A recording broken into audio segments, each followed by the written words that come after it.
Hello, thanks for being with us. Today we're looking at a topic that many of us don't think much about unless we have school-age children, and that topic is school bus security. For years, school buses have simply been a means to get children back and forth to school.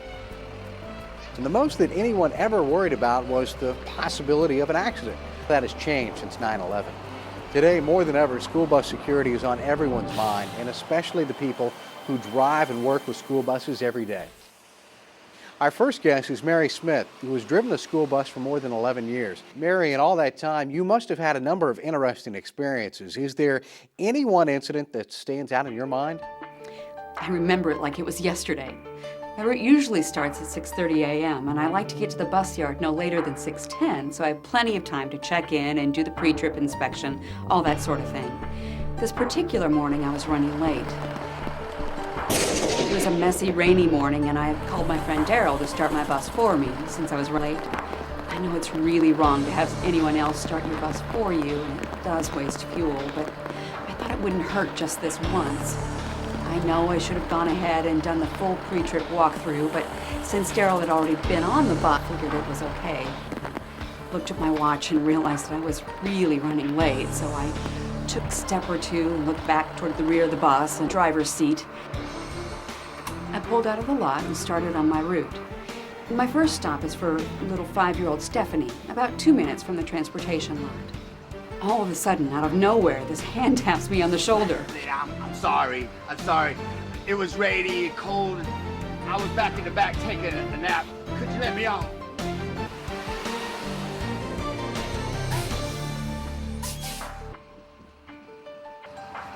Sorry, lady. I didn't mean to scare you. I don't think I've ever been so scared in my life. I almost had a heart attack. It was a homeless man who had just taken shelter on the bus. If I had done my pre-trip like I'm supposed to, I would have seen him earlier and would never have left the yard with him on the bus. After I left him off, I just sat there for a few minutes, trying to stop shaking. And I sat there and thought, what if it hadn't been someone harmless? I'll tell you one thing. That was the last time I ever failed to do my pre-trip inspection. It's one of the most important things that I can do to be sure there are no surprises on my bus. Mary is right on several counts. It was wrong for someone else to start her bus for her. Actually, it's against the law and it wastes fuel. Not only that, with the bus sitting there running, someone unauthorized could walk onto the bus yard, get on the bus, and simply drive it away. The bus pre-trip isn't just busy work for the drivers. It serves a real purpose in being sure that the bus is in good working order, and that indeed nothing unexpected or unauthorized is hidden on the bus.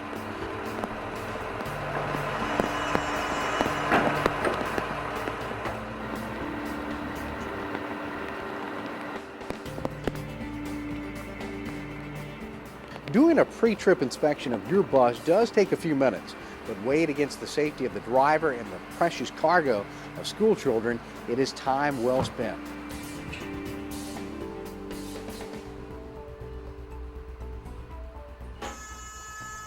And George Booth is with the South Carolina State Law Enforcement Division, our Office of Homeland Security, and we asked him to comment on the need for vigilance in today's society.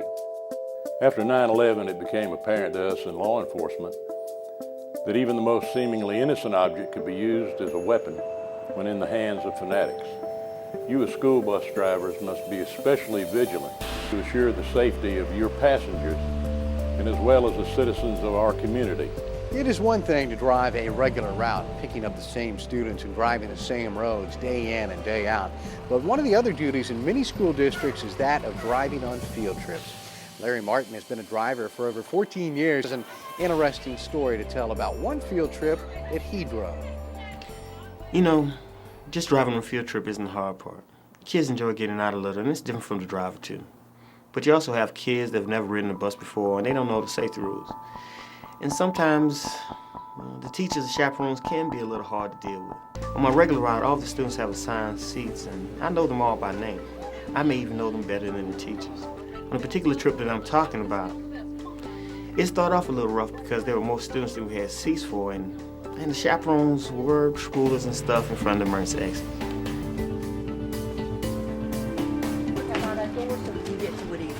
right? All right. Okay. No, ma'am. I'm sorry, Miss Schroeder. All passengers required to have a safe seating position. And these coolers and stuff, they can't be placed in the aisle. They have to be secured. And we have to move the other stuff to keep the emergency exits clear. But can't they just bunch up on the seats? Or maybe a couple of them can sit in the aisle. We're only going about an hour from here. The chaperones and I are going to be riding in the car. No, ma'am. Unless you have another bus, see some of the passengers here. You can take the coolers and stuff and put in another vehicle, maybe one of the parents' cars. I'm gonna need you and at least one of your chaperones to ride with me on the bus. But you don't understand. I promised them they wouldn't have to deal with the kids until they got on site. Aren't you responsible for the kids on the road? Actually, ma'am, it's my responsibility to transport the students safely. It's your responsibility as the trip sponsor to help students manage behavior while I drive. I'm responsible for safety, you for order. All right. Let me go talk to one of those sponsors and I'll get somebody else to ride on the bus with us. Stewart, would you come down here and ride the bus with me? We need to maintain order with these students, honestly. I can't believe all this fuss over a couple extra.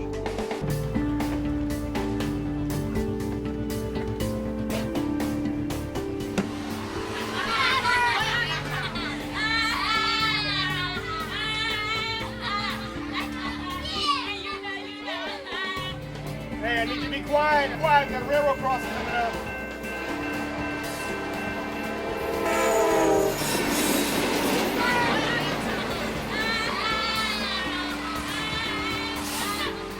It was a long trip. When we finally got there, I made sure that everyone on the bus knew where the bus would be in the parking lot and what time we were scheduled to leave. Miss Schroeder and I had each other's cell phone numbers so we could be in contact in case of it. Normally I stayed at the bus, but I had 2 cups of coffee. After 2 hours of driving and working with students, I really needed I cranked the bus in order to move to the rear parking lot. Since the chaperone's car had me blocked in and moved, I asked Mr. Stewart if he would stay with the bus a few minutes, and he said sure. So I ran inside to the bathroom. I don't think I was in 3 minutes, but when I came out, the bus was disappearing out the lot.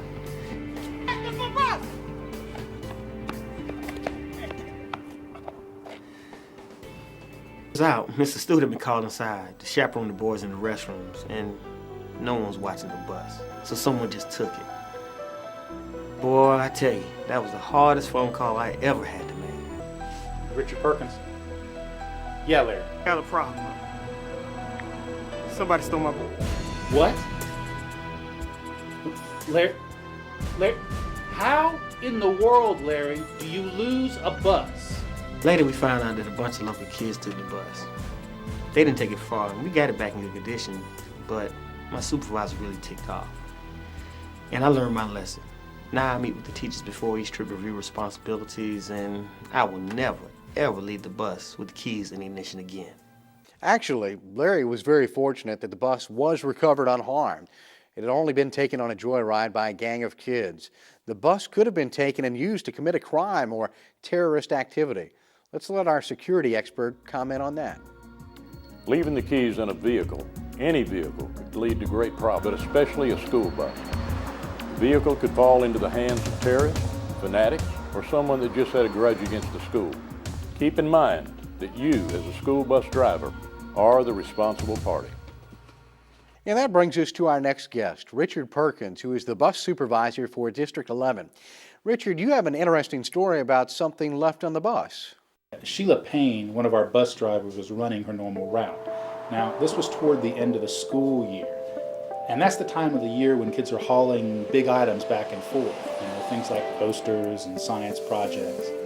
Now, all of our drivers know that it's against our policy to bring oversized items on the bus, but we try to help out the parents and students as much as possible. Oh, be careful, Susie. Looks like you went to a lot of trouble. Don't mess it up.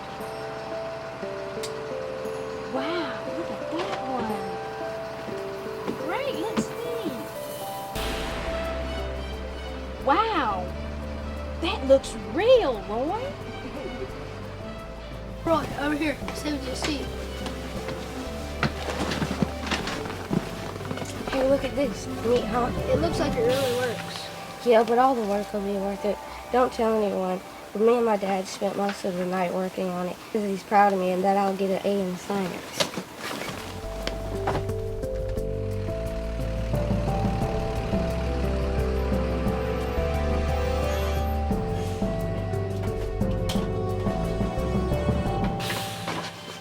Hey, Roy, wake up. Come on. Hey.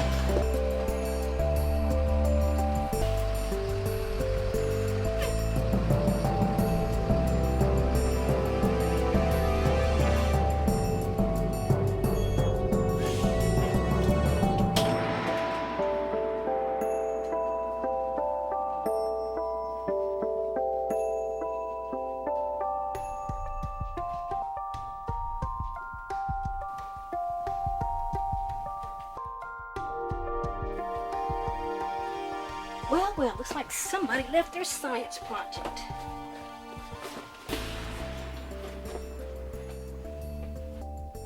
Hey, Richard. Uh-huh. What do I do with this? With what? What the? It's just a science project. Sheila, this is not funny. Do you hear me? Not funny. I'll tell you, that really got my heart pumping. But then I got to thinking, what if it had been real? I mean, Sheila had seen this kid, and she'd seen the science project when he brought it on the bus. But what if she hadn't?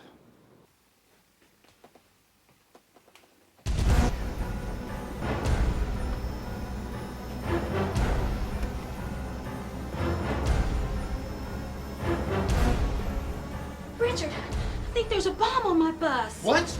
Bomb on my bus. All right. Calm down. All right. I'm going to call the sheriff's department. Let's not take any chances to bring in the people who are experts on this kind of stuff. Yes. Give me the sheriff's department, please. Yes. Sheriff's office? Listen, yes. My name is Richard Perkins. I'm the transportation supervisor for the school district number 11. Yes. We think we might have a potential bomb on bus number 27. On bus number 27. You always want to err on the side of caution. Even if it's a false alarm, you're better safe than sorry. A bomb in a schoolyard or on a bus lot can cause a lot of damage. There's a bomb on that one, bus 27. We'll go check it out. Okay. Stay back. All right. You can never be too cautious when dealing with a suspicious object. Your first thought should be for the safety of all in the vicinity. Move them to a safe area far away from the suspected object. Call your local law enforcement agency and their instructions. All right, so we did see a suspicious package on the bus. You need to stay back as far as you can. We'll get our bomb truck en route. Okay? Every school day in South Carolina has more than 6,000 school buses traveling over 500,000, carrying more than half of the state's 600,000 children to school. The drivers are a very important part of the process, and something as simple as a stomach flu or virus can seriously disrupt the transportation of students. Hal Crockett drives bus number 87 and is very popular with his students and their families. I really like driving a school bus. It lets me have some free time during the middle of the day, and since my wife is a teacher, it means we can both be off during the summer, same as our kids. The students are really great, and someone is always bringing me a cake or muffins or something. I love home, but I watch my weight, so I always share with others in the driver's lounge. Believe me, those guys will scarf up any food that appears. So I didn't think anything about it when Miss Davis followed Jimmy to the bus with a big box in her hand. Morning, Jimmy. He'd had a little trouble with Jimmy being disruptive on the bus, and I just thought that his mom embarrassed and tried that side.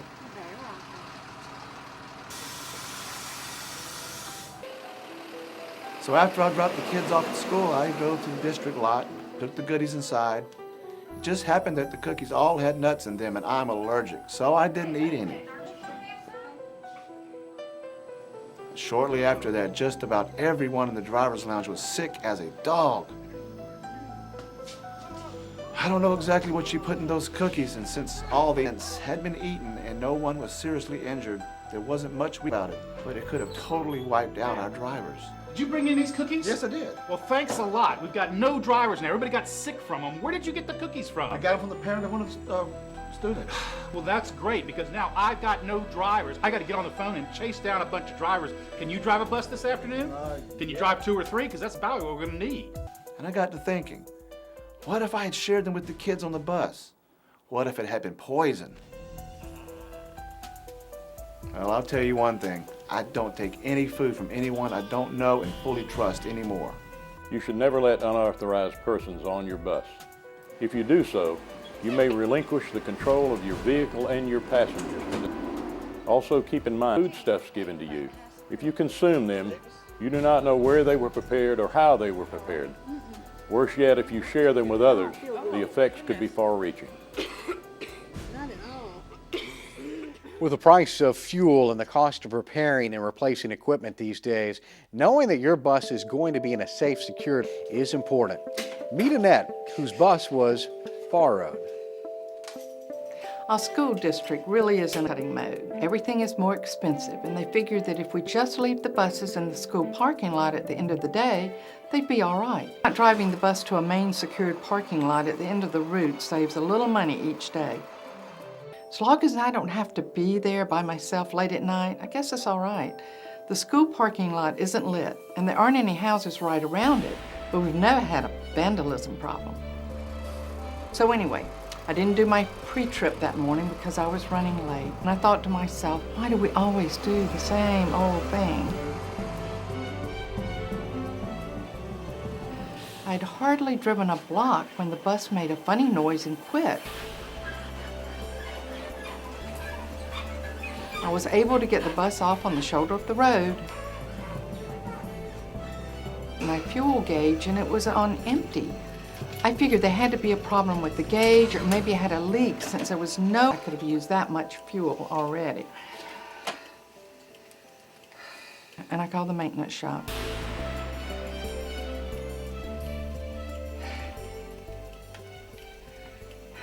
Ronnie, hi, it's Annette. I need a mechanic. I don't know, it just stopped. I mean, it won't go anywhere. I can't get it cranked or anything. I'm out on Beckman Road, right before the bridge.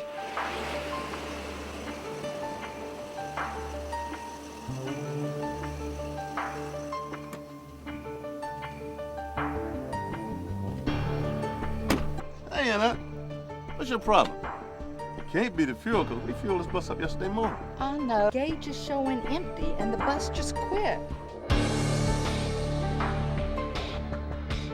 I got a leaking tank.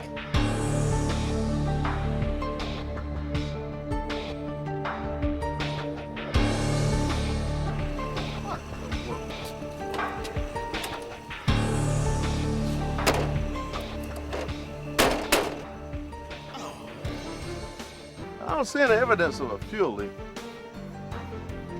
But where in the world have you been with this bus? Got mud all over the rear bumper. What are you talking about? There's a spot on the rear panel. Like you just cleaned it. What? I haven't tried to clean this bus. What are you talking about? And look, you got a wire hanging right down there, and that's not right. Has some other mechanic been working on your bus? Ronnie, you know you're the only one that works on this bus. Anyway, I haven't needed any maintenance. Well, look, here's another spot you cleaned off, and why you clean off two spots? Look, I don't know what happened to the bus, but I didn't do any of that.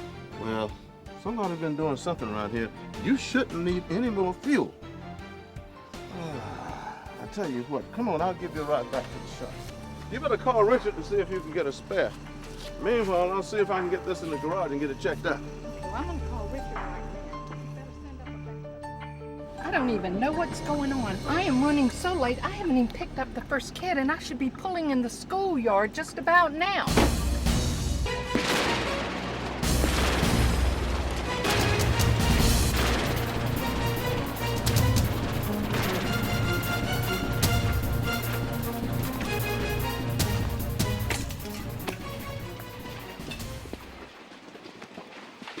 A school bus holds approximately 100 gallons of fuel, not to mention the tankers that refuel them. If the vehicle fell into hands of unauthorized persons, it could be filled with explosives. It could become a potentially very dangerous object. It could be transported to a schoolyard where it could virtually hold the school and anyone in it. Keep in mind that you as a school bus driver are the first line of defense for the safety and well-being of the students and your vehicle. There is a lot to think about, and while we don't want to frighten anyone unnecessarily, school buses are vulnerable, and our drivers are the best line of defense. Be alert and aware of everything going on around you, and be safe. I'm Mark Quinn. Thanks for watching.